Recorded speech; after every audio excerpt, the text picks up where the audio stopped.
Balmau, politique ton kurawore dilala an fɛ Mali kɔnɔ yan ko a cogoya ye ko Morema olu ko ko olu ka lamakun ye Mali kura tutigɛ wala ka Mali ladilan cogo kura la wala ka Mali tutigɛ cogo kura la Mali yɛrɛ labɛn cogo kura la ŋaniya ni a ɲɛmɔgɔya bɛ jamana yɛrɛ ministre josariya ministre kɔrɔ bolo n'a bɛ fɔ ma ko ministre de la justice garde des sceaux ale tun Kasum Tapo tun bɛ Ibrahim Boubacar Keïta ale tun y'o ka ministre kɔrɔ ye Mali yɛrɛ kɔnɔ yan minnu bɛ ni i taara kiri la olu bɛ kɛ i surnali donbaga ye kiritigɛlaw olu kɔrɔ a bɛ fɔ de ma nanzarakan na ko bâtonnier du Mali ko a ye o ɲɛmɔgɔya kɛ o Kasum Tapo ye tubabu b'a fɔ kiri surnadonbaga min ma ko avocat a ye o baara kɛ an fɛ Mali kɔnɔ yan wa a y'a kɛ Faransi yɛrɛ jamana kan maître Kasum Tapo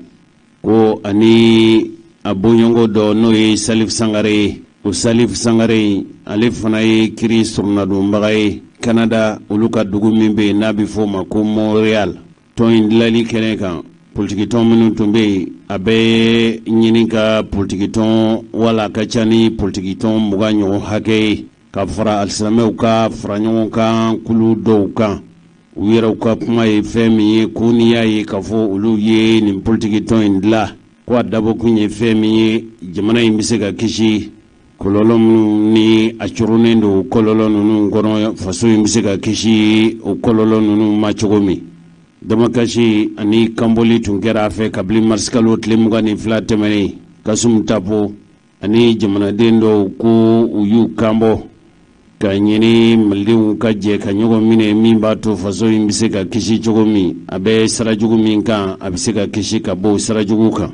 sɛbɛn minnu b'an bolo kɔrɔ bi olu y'a jira k'a fɔ nin damakasi kan ɲi a kɛra mɔgɔ caman ɲɛna a lajɛ min kɛra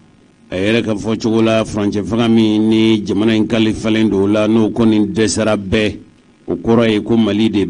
dɛsɛra wa n'o firila o kɔrɔ ye ko Mali de firila ni Kasum Tapo ka kuma ye a tun ye kunnafonilasela weleli min kɛ ale yɛrɛ de ye tɔn in ɲɛmɔgɔba ye maître Kasum Tapo k'a ye foli ci kɛ ka ɲɛsin kunnafoni lasebaaw ma minnu n'olu y'a ka wele jaabi tɔn dilali la k'a kɛra kari tɛmɛnen a kɛra bololantɔlaci yɔrɔ min bɛ yen n'u k'a ma ko palais des sports kɛnɛ in kɛra kɛnɛ ye min ye maître Salif Sangare ye n'ale ye Montréal ale ye sɔminalidonbaga ye k'o tun sera Bamakɔ yan sɛbɛn y'a jira cogo min sɛbɛn minnu n'olu b'an bolokɔrɔ yan u yɛrɛw ka fɔcogo la ka fɔ tiɲɛ don olu ka wuli ka dɔ kolo in ko politique tɔn tɛ sɛbɛn min bɛ n'a bɛ fɔ a ma ko le pays Burama Gindo ko Morema ko politique tɔn tɛ ko nin kɔni ye politique wuli ka dɔ fara ɲɔgɔn kan mɔɔw ye k'o sira fɛ ko min ye jamanadenw farala ɲɔgɔn kan ka kolo minnu dilan n'a bɛ fɔ o ma ko association ani cɛsiri wuli ka dɔ kolo ka fara politique tɔnw kan hali mɔgɔ dɔw b'a la minnu donn'u yɛrɛ ye maliden o maliden bɛ n'a y'a sɔrɔ ko ninnu ka laɲini ye fɛn min ye k'o laɲini ninnu ka di e rɔ o tuma k'i bɛ se ka fara o kan a yɛrɛ ka fɔ cogo la ko n'a fɔra sisan ko faso dɔw b'a fɔ fɛn min ma ko drapeau ko dɔrɔn tɛ ko ye ko kɛlɛcɛw dɔrɔn tɛ sigiyɔrɔ ani dugukolo tigɛ la ka di ma ko dɔrɔn tɛ fo hakilinaw de ka kɛ kelen ye ka dɔn ko an bɛɛ lajɛlen ye kulu kelenw ye wa an ka jɛ k'a dɔn k'a miiri k'a fɔ an faralen ɲɔgɔn kan o fara ɲɔgɔn kan diɲɛ don o don kan ka labalo de bɛɛ kan ka jɛ de ka fara ɲɔgɔn kan kun in k'a nimaya o kɛra nɔgɔya ye o kɛra gɛlɛya ye o fo maliden cɛman ni musomanw ka ɲɔgɔn sɔrɔ kɛnɛ kelen kan ka faso in dilan de k'o siratigɛ de la olu ye kulu in dilan n'o ye wulikajɔ kulu ye u yɛrɛ b'a fɔ min ma ko mouvement citoyen mɔgɔ minnu bɔra la o ye jamana marabaaw ye jamana yɛrɛ kalansobaw kɛ yɛrɛ ye diinɛ ɲɛmɔgɔw laada ɲɛmɔgɔw forobamɔgɔw fara maliden minnu segin bɛ tunga fɛ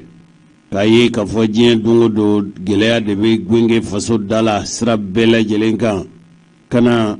ani lakana o kɔnɔ guwan kɛn bɛ ka malidenw lasogola bi ka se hakɛ min ma ko siratigɛ de la sa olu ye fara ɲɔgɔn kan wuli ka dɔ kolo dilan u b'a fɔ min ma ko mouvement pour la refondation du Mali n'o ye Morema ye an tɛ maître Kasum Tapo an t'a yɛrɛ lamɛn tuma min na ni kunnafoni lasilaw ye ɲɔgɔn ye. Morema kun ye min ye jamana bɛ gɛlɛya minnu a dogolen tɛ misi lakanabaliya bɛ yen gɛlɛya caman bɛ jamana in na an bɛɛ b'a kalan denmisɛnninw ka baara ko musow ka sɛgɛnw b'o la fɛn balo sɔngɔ gɛlɛyaw b'o la politiki gɛlɛyaw b'o la fɔɲɔgɔn ko b'o la jamana kɔnɔ anw ka laɲini ye min ye maliyɛn bɛɛ ka fara ɲɔgɔn kan pour que jamana in kana tunu parce que an b'o de sira kan n'an tora nin kan Mali kuma tɛ fɔ bilen donc n'i y'a ye mɔgɔw bɔra parce que an bɛ ka kuma min fɔ Mali kuma de je pense que mɔgɔw y'a faamu k'a fɔ politiki ko tɛ diinɛ ko tɛ chrétien ni silamɛw tun bɛ yan politiki mɔgɔw caman bɛ yan denmisɛnnin tɔnw bɛ yan muso tɔnw bɛ yan bɛɛ y'a faamu k'a fɔ ko gɛlɛya minnu bɛ jamana kan n'an b'an bolo di ɲɔgɔn ma an tɛ bɔ a la transition min ye camancɛ fanga ye maliyɛnw de ko fanga kɔrɔ min tun bɛ a ka taa awa an sigiɲɔgɔnw fana tun jɛra n'a ye nin fanga min bɛ a ka sigi wagati la a ka baara kɛ a bɛ se ka min kɛ a k'o kɛ mɛ a ka élection kɛ n'an ka bɛna gɛlɛyaw don ko la n'a olu fana dɛsɛra an bɛ cɔngɔ dingɛ de kɔnɔ ka taa fɛ donc an ka laɲini ye min ye an ka fara ɲɔgɔn kan an ka bɔ gɛlɛya kɔnɔ an k'an tigɛ don kɔnɔ maliyɛn bɛɛ a couleur bɛɛ. An balimaw nin tun ye Kasum Tapo ye hakilila k'a fɔ a ye fɛn min fɔ tɔn in dilakun na aw ye faamuyali sɔrɔ nka tɔn in dilali kɛnɛ kan CDR olu yɛrɛw ka maa tun bɛ kɛnɛ kan ale yɛrɛ kɔni fɛ n'i y'a ye k'a fɔ olu wulila ka se kɛnɛ in kan a ye dantigɛli kɛ o la an k'a yɛrɛ fana lamɛn. An bɛ kɛnɛ min kan bi fasojɔ kɛnɛ don kunnafolo kɛnɛ don maliko kɛnɛ don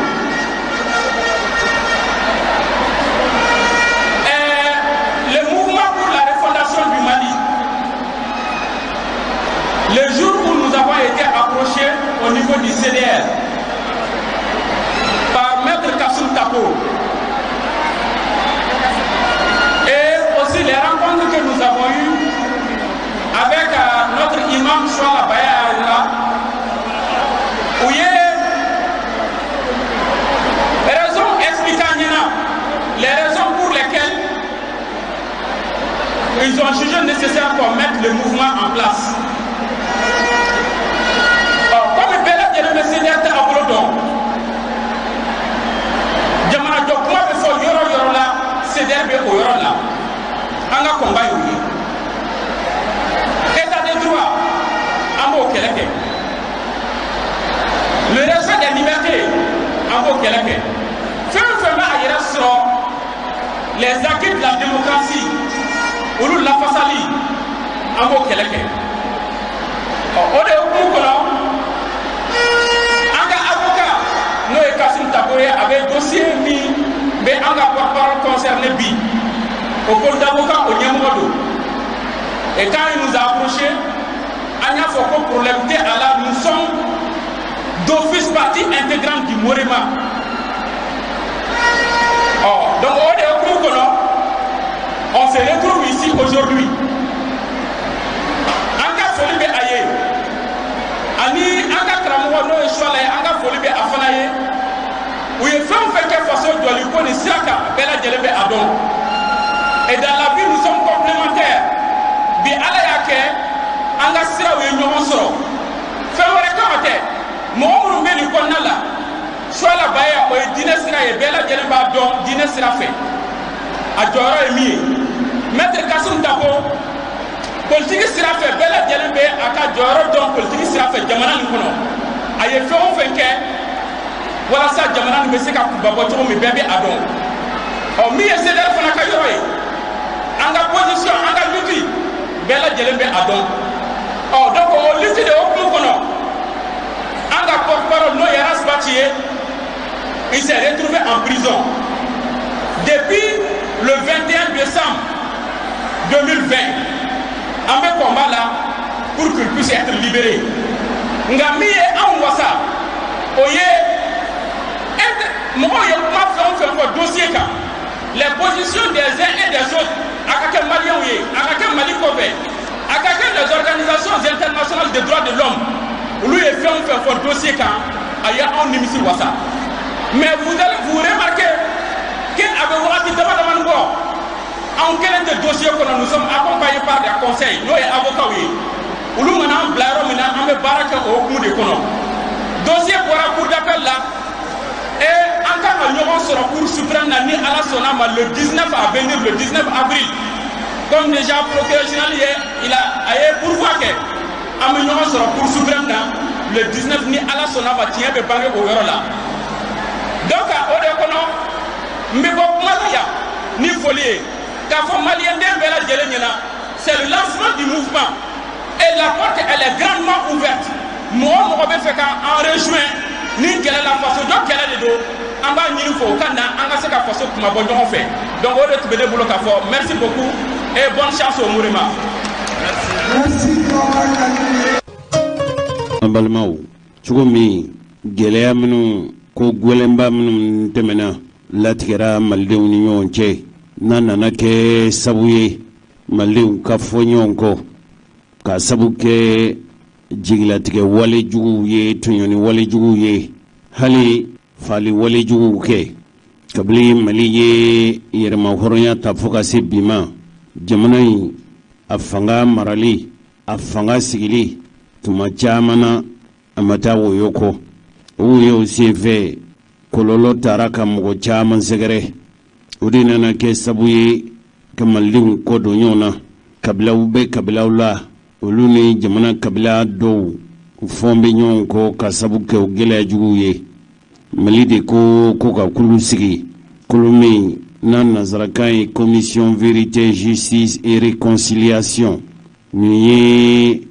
ko ɲɛnabɔli ani ko latigɛ kulu ye ko ka tiɲɛ fɔ malidenw ni ɲɔgɔn cɛ tiɲɛ mana fɔ ka kiti tigɛw ni ɲɔgɔn cɛ jotigi jo tuma dɔ la jalagitigi jalagi n'o kɛra kɔfɛ sa malidenw ka ji bɔn u ni ɲɔgɔn cɛ ka diɲɛ ka yafa deli wa ka sɔn yafa ma ka sɔrɔ k'u bolo di ɲɔgɔn ma k'u ye kelen ye fasoko la o de kɛra sibiri tɛmɛnen avril kalo tile saba tɛmɛnen jamalajɛ yɔrɔba min bɛ an fɛ Bamako n'u ko a ma ko centre de conférence centre international de conférence de Bamako n'o ye CICB kɔrɔ ye nin kɛra lamɛnli kɛnɛ ye lamɛnli kɛnɛ min fali jugu minnu kɛra fo mu dɔw jagoyala tununa o kɛra fali ye sa o mana k'a sugu o sugu ye o jigilatigɛ kojuguba minnu kɛra o jigilatigɛ kojuguba ninnu ko bɛɛ ka sigi ka kuma minnu kɛra mɔgɔ tɔɲɔnenw ye k'u t'a ɲɛfɔ seereyaw ka ta a kɛra jamakulu ye o a kɛra maa kelen kelen ye o bɛɛ k'i ta fɔ kɔfɛ ni yafa bɛ kɛ yafa na kɛ wa ni jalagili bɛ kɛ jalagili na kɛ o tun ye kɛnɛ in sigikun ye kulu ni ɲɛmɔgɔ bɛ n'o ye Usman Umaru Sidibe ye a ko Mali fanga sigili maliya yɛrɛ Mali ka jamanaya kabili nazaraw bɔra an fa dugukolo kan fo ka se bi ma o bi jate san 60 hakɛ de la ko kɔnɔguwan ni gɛlɛya kojuguw kɛra kɛrɛnkɛrɛnnenya min ye Filidabɔ Sisɔgɔ ye o Filidabɔ Sisɔgɔ min n'a fara san 1962 Abdul Karim Kamara ale ka fali ko o ye san 1980 waati mɔgɔ caman bɛ minnu tununa dasira nin bɛɛ lajɛlen ma nin ye foroba kɛnɛsigi ye minnu bɛ tali kɛ sariya kankɔrɔsɔsɔ wale juguw kan o sɛgɛsɛgɛli minnu kɛra nin kulu in fɛ hadamadenya yɛrɛ hakɛ an bɛ ladila ni tɔɲɔniw kɛra wala tɔɲɔni walew kɛra olu bɛ se ka ladilan cogo minnu na minnu yɛrɛw bɛ yen n'o ye maa tɔɲɔnenw ye olu farala ɲɔgɔn kan ka kulu minnu dilan kabili 1960 fo ka se bi ma maa dɔw bɛ yen olu ko latununa maa t'u ta fan dɔn min b'a to malidenw ni ɲɔgɔn cɛ bɛɛ bɛ jɛ ni ko kɛlen ninnu ye. A kɛra minnu ye a kɛ saw, a kɛra minnu na saw, ni tiɲɛ fɔra ka hakɛto ɲini tuma dɔ la diɲɛ ani yafa o bi kɛ.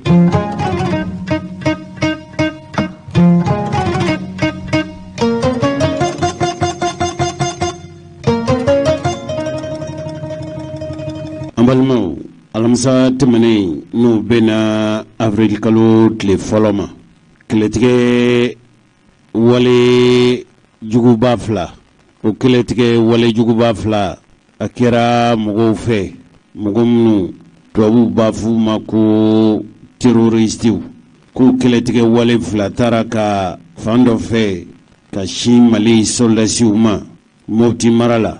A filanan min kɛra diɲɛ jamana yɛrɛmahɔrɔnenw olu ka kɛlɛcɛ minnu bɛ an fa dugukolo kan n'a bi fɔ a ma ko Mission des Nations Unies Mali n'o ye MINUSMA ye. Ko nin kɛra jamana yɛrɛ a kɔrɔn fɛ. O kɛlɛ in a finɛ a fanga bonyana kosɛbɛ. A ko Faransi yɛrɛ fana ka kɛlɛcɛ minnu bɛ an fa dugukolo kan k'o fana ye kɛlɛ ta ka siganama dɔw ka taa kɛlɛ bi olu kan. Ko kɛra alamisa tɛmɛnen min bɛna février kalo tile fɔlɔ ma. Kɛlɛ min tigɛra MINUSMA na ko u y'u kɛlɛ daminɛ ni gwɛlɛfiliw de ye. A bɛ fɔ min ma ko rokɛtew. U y'u min fili a bɛ ɲini ka o mugan ɲɔgɔn bɔɲɔngo bɔ. U y'o o gwɛlɛ ninnu de fili MINUSMA ka daga min bɛ Aguelok bɛ Kidal mara la. O gwɛlɛw fililen kɔfɛ u sɔrɔla ka bolifɛnw ta n'o ye kɛlɛkɛ bolifɛnw ye. O kɛlɛkɛ bolifɛn ninnu u bɛ mugu de don ka bolifɛn ninnu fa, ka bolifɛn ninnu boli ka sin sɔrɔlasiw ka daga la n'o ye Tchad ka kɛlɛcɛ minnu bɛ an fɛ Mali kɔnɔ yan. O bannen kɔfɛ sa a bɛ ɲini ka kɛlɛcɛ 100 ɲɔgɔn bɔɲɔngo bɔ. Ninnu de taara sa ka taa MINUSMA a ka daga in daminɛ. Dɔw bɛ moto la, dɔw yɛrɛ bɛ mobili la. Tchadiens olu ka sɔrɔlasi minnu n'o ye diɲɛ jamana yɛrɛmahɔrɔnyalen ka kɛlɛbolo ye. O kɛlɛ guwanna kosɛbɛ u ni mɔɔw ni ɲɔgɔn cɛ. Nanzaraw b'a fɔ mɔgɔ minnu ma ko terroristiw,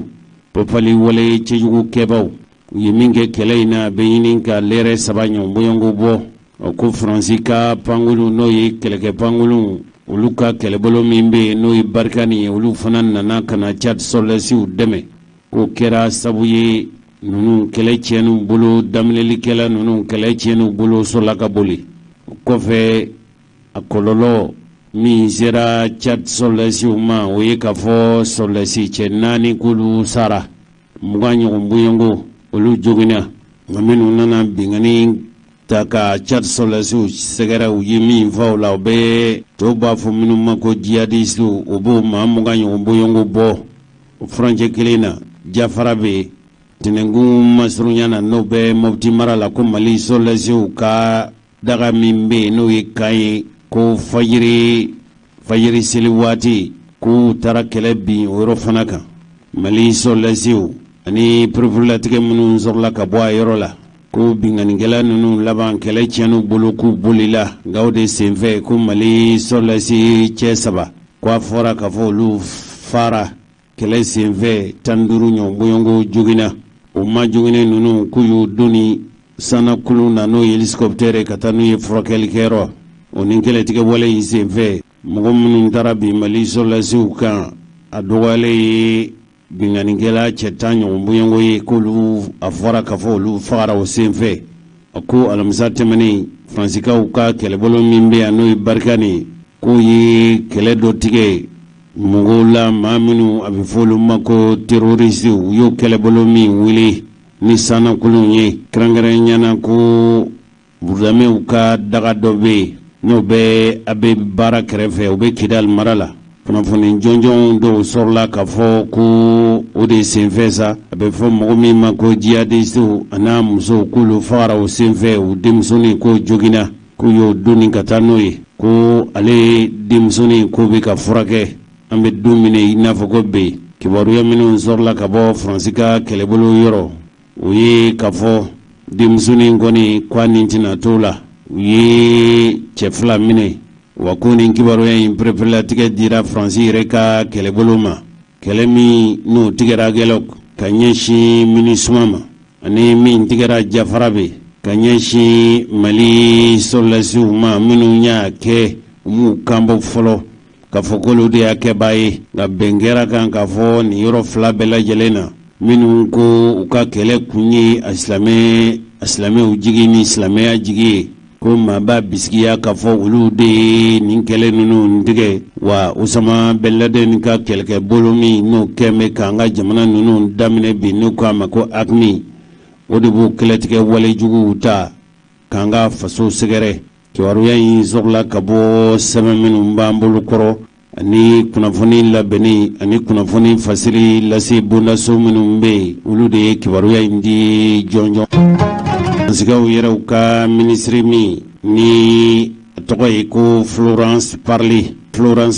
a tun bɛ anw fɛ Bamakɔ yan. Faransi minisiri min n'o ka baara ye u ka sɔrɔlasicɛw ka minisiri o tun nan bɛ anw fɛ ko nakun min tun bɛ ale la ko de ye ka dɔ fara papalikɛla ninnu ka kɛlɛ o kɛlɛ kan ka dɔ fara cɛsiri kan min b'a to papalikɛla ninnu u dagaw bɛ ci ani minisiri dɔw tun bɛ ɲɔgɔn fɛ n'o ye Estonie o ye l'Europe jamana dɔ ye ani Tchécoslovaquie o fana ye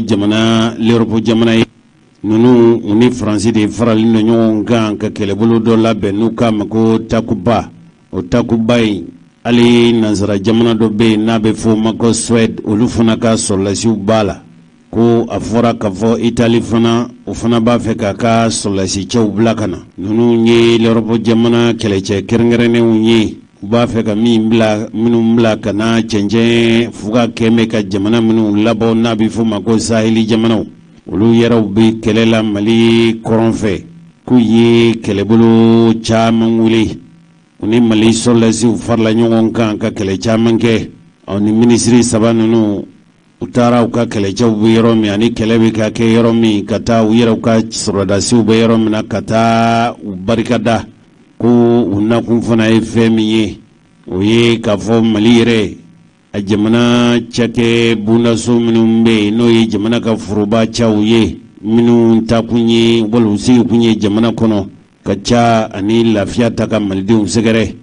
olu yɔrɔ minnu bɛ yen ni Mali ka mara bolila ka bɔ a yɔrɔ la wala Mali ka mara tun gɛnna ka bɔ a yɔrɔ la o maraw bɛ se ka segin cogo min fanga ka cɛsigiw bɛ se ka taa ni jamana yɛrɛ ka cakɛ bondaso bolofaraw bɛ se ka sigi yɔrɔw la yɔrɔ minnu ni o yɔrɔ bɛɛ lajɛlen labilara faso fɛ min b'a to jamana yɛrɛ a ka mara bɛ se ka segin cogo min o taama in senfɛ anw fɛ Bamakɔ yan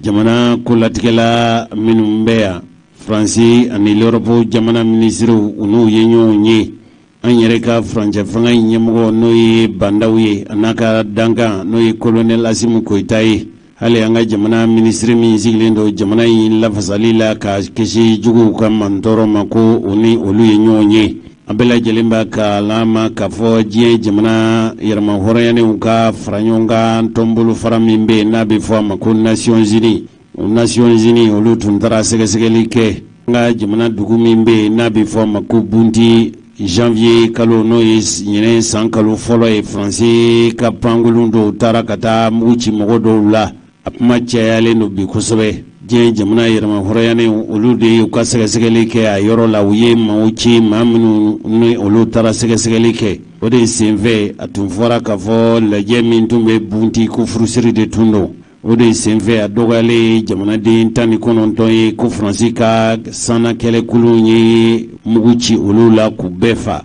nka Faransi ka kɛlɛbolo olu y'a jira k'a fɔ olu kɔni n'i y'a ye olu ye gosili kɛ ko u yɛrɛw b'a fɔ minnu ma ko jihadistew minnu n'olu kɛn bɛ ka marifa ta diinɛ ko la u yɛrɛw ka tɔgɔ de ko jihadistew k'olu ye olu de gosi wa u y'a gosi dalu b'u bolo jɔnjɔn na k'a fɔ olu ye maa minnu gosi k'olu tun tɛ furusirikɛlaw ye k'olu tun ye kɛlɛcɛw de ye o sira de kan min ye a kɛra i n'a fɔ Mali yɛrɛ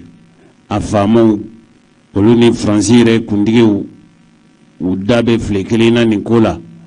e ko u bɛn tɛ kelen kan wa sabu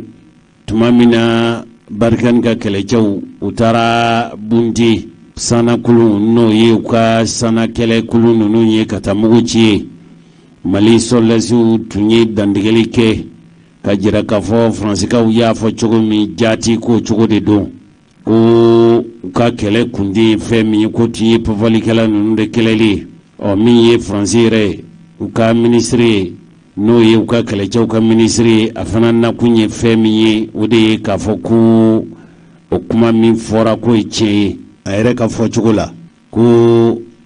olu ye diɲɛ jamana yɛrɛma hɔrɔnɛnw ka sɛgɛsɛgɛli kulu min taara bunti k'u y'u ka sɛgɛsɛgɛli jaabi ninnu sɔrɔ, ko olu yɛrɛw y'u seko n'u damajara kɛ cogo min ninnu na se k'u ka baara kɛ, ko nka ko olu ye jaabi min di ko dalu t'a la koyi, u ye seereya minnu di ko dalu t'a la, ko seereya ninnu ko maa tɛ olu bɔ fan dɔn, a yɛrɛ seereya sɔrɔla cogo min na o tɛ sababa ye ten. U minɛna kibaruya minnu sɔrɔla kɛrɛnkɛrɛnnenya maa minnu ɲininkara, ko maaw kɔni minnu ka seereya dira ko Faransi kɔni fɛ olu dan t'a la k'a fɔ o ye maa jɔnjɔnw ye, maa bɛ se ka min ka dalu minɛ ni kisɛ ye. Yala maa minnu ye seereya di, yala olu yɛrɛw tɛ janfakɛbagaw ye wa? Wala olu tɛ mɔgɔw ye maa minnu b'a fɛ ka Faransi sɔrɔlasiw mankutu tiɲɛ wa? Nka diɲɛ jamana yɛrɛma hɔrɔnɛnw olu ka maa minnu cira ka taa n'o ye Nations Unies ye, olu kɔni ma nin kuma in fɔ fiyewu, olu ni Faransi bɛn tɛ fɔla koyi. Olu ka fɔli la ko Faransi ye maa minnu mugu ci mɔgɔ minnu na, ko a bɛ ɲini ka maa 100 ɲɔgɔn bɔɲɔgɔnko bɔ, ko ninnu bɛɛ lajɛlen jamanaden gansanw ye wa u tun bɛ furusiri de la koyi. O de senfɛ jamanaden 19 k'olu fagara. Diɲɛ jamana yɛrɛma hɔrɔnɛnw ye sɛgɛsɛgɛli kɛbaa ninnu bila ka taa, o ko tiɲɛ don, hali n'a y'a sɔrɔ ko siganama maa 5 tun b'a la, maa bɛ se k'a fɔ k'olu ye pɔfɔlikɛlaw ye, u ye mugu ci olu fana na. Faransikaw ka ministre a n'an bɛ anw fɛ Mali kɔnɔ waati la waati min Faransi ni Mali cɛ man di ten fiyewu, sabu mɔgɔw bɛ Mali kɔnɔ yan olu kɔni limaniyanen tɛ Faransi ka kɛlɛcɛko la fiyewu, k'a fɔ ko Faransi ka sɔrɔlasiw bɛ yan Mali la tilali de la wa? Olu yɛrɛ kɔni fɛ n'a sɛgɛsɛgɛra ŋaniya wɛrɛ bɛ Faransi la min tɛ Mali kumabɔli ye. Faransi n'a dɛmɛbaa jugu minnu ko aw nana aw dɛmɛ ka kɛ kɔ fila jɛkɛ, minnu bɛ sow fɛ u bɛ soni fanaw fɛ, minnu ye kalamani gu fila don banakɔta la k'a bin'a cɛmancɛ ma k'a ɲɛni, n'u ko u jɔra kan miniti 30 Mali problème b'a sa zeki, an bɛ gɛlɛya la, duguw bɛɛ ka ci, duguw bɛɛ ka jeni fo Segu mara la bi. An ko an bɛna an dama kasi Ala la, ninnu minnu kɛra sababu ye ka jamana in sinsin k'a jɔ Ala ɲɛsiranya kan, Ala takwa ka jamana jɔ kuranɛ kolo kan, ni o barika bɛ o dugu kɔrɔba ninnu na, an ko an bɛna ye ka na Ala wele ka d'a kan ko o bɛ Ala bolo. Iza aradu anw ye Ala ka dafɛ jasilenw de. An ko Ala ma maa min bɛ Mali kɛlɛ juguya la, Alakira alayhi salatu wasalam kafiru ye ɲɔgɔn jɛrɛ maa bata yahudiyaw n'a kalite bɛɛ ka taa ahazabu kɛlɛ la. Kira yɛrɛ ye dingɛ tigɛ a don ka dingɛ sen a don ka Madina koli. Kira tilala ka baara la tuma min na, Kira nan'i jɔ a ko Allahumma alayka bil ahzab. Ale y'u dangasa di. Kira ye baara kɛ tuma min na, baara bannen a ko Ala ma ko a tɔ b'e bolo. Allahumma yama alayka bil ahzab, n b'i ma ni jɛkulu ninnu de ni min ka kan k'u la. O ni min ka kan Ala ya juru la u taara. Anw fana b'a fɔ Ala k'o jira Faransi n'a dɛmɛɲɔgɔnw na Mali kɔnɔ yan. Minnu bɛ k'anw ka duguw jeni, minnu de bɛ ka muso kɔnɔma minɛ k'a kɔnɔ fara k'o ye jihadi ye ka taa sɔrɔ o tɛ jihadi ye, minnu bɛ ka baganw ɲɛnama jeni, minnu bɛ ka sumanw jeni, minnu bɛ olu kɔkɔrɔ n'o o ye Faransi n'a dɛmɛbagaw ye. U kɛra an fɛ Mali kɔnɔ yan, n'i kɛra Mali kɔnɔ yan n'i y'u dɔ ye i sen b'a la. Fandaw nana fara ɲɔgɔn kan k'u dama kasi Ala la, ko o de dugawu bɛna kalan, o yasi dugawu de bɛna kalan. O de la an b'a fɔ Allahumma ta ajala amali a'daina wa shattiti Allahumma shamlahum wa amrahum wa farriq jam'ahum wa aqlib tadbirahum wa nakkis a'marahum wa zalzil aqdamahum wa gayyir afkarahum wa karrib bunyanahum wa aqla asarahum hatta la tabqa lahum baqiyatun wa la yajid lahum waqiyatun alayhim rabbana inna nad'uka bima yastaqiqu haula'i tugatu allazina zalamuna fi ardina. اللهم عليك بفرنسا واتباعها اللهم عليك بفرنسا واتباعها o de dugaw bɛna kɛ ka dugaw in gosi a ti mun ka dugaw in gosi mɔgɔ y'u bɔ yan ala k'u bɔ yan mɔgɔ m'u bɔ yan ala k'u bɔ yan ala ka doni daw kunna o sigilen tɛ ni min ye Mali sumalen ka to sa san seegin tɛ tile seegin ye sa joli bɔnda barika bonyana kojugu sɔrɔdasi 7,000 ani kɔ de ni tora Mali kɛlɛ la denmisɛnnin jamana denkɛnɛ kɛnɛ ye cɛfini tabaa di jamana den lafule se ka don armée na mais o joli ni tora la ko 7,000 ni kɔ Mali civil joli fagara Mali maa joli bɛ bolo fɛ bi joli y'a ka denbaya bila ni problème kelen kama en même temps sɔrɔdasi 20,000 ni kɔ MINUSMA ka 15,000 faransi ka 50,000 nin bɛɛ kana ɲɔgɔn sɔrɔ G5 ka 50,000 o n'a ta bɛɛ lajɛlen kɛlɛ de bɛ ka juguya ka taa fɛ aw ta dɔn ko dɔ b'o dugu ma sa wa ni janfan tɛ mun b'o dugu ma o de la an nana ala wele ala dɛmɛbaa wɛrɛ di anw ma minnu tɛ ninnu ye ala n'u tɛ fɛ k'an ka jamana bila ala n'u jɔlen don n'u sigilen don u dalen don n'u sunɔgɔlen don ala n'u tigɛ k'an ka jamana bila Allahumma dammirhum tadmira Allahumma dammir Faransa Allahumma dammir Faransa wa atibaiha bijahi nabi salli alayhi donc dugaw bina kala ko be fatiha bi di abi goshi atimu ni tlakaro la dugaw min bina ke yan o koro ye deku min balaw min be malika ala ko ba abalma nin tun ye Gawusu Menta nunu ye mɔgɔw ye min kɔni limaniyɛnen don k'a fɔ n'i ye k'a fɔ Mali kɛlɛ in ɲɛti ka sɔrɔ a la ko Faransi kɛn bɛ k'i biri ni Mali ye wa Faransi yɛrɛ kelen tɛ koyi mɔgɔw yɛrɛ bɛ Mali kɔnɔ yan olu faralen don Faransi kan ka Mali buruja aw yɛrɛ ye a ka kuma mɛn Gawusu Menta olu bɛ mɔgɔw fɛ mɔgɔ minnu limaniyɛnen tɛ ni Faransi ka toli yan olu yɛrɛ fɛ Faransi de kɛn bɛ ka kojugu kolokolo Mali dugukolo kan bi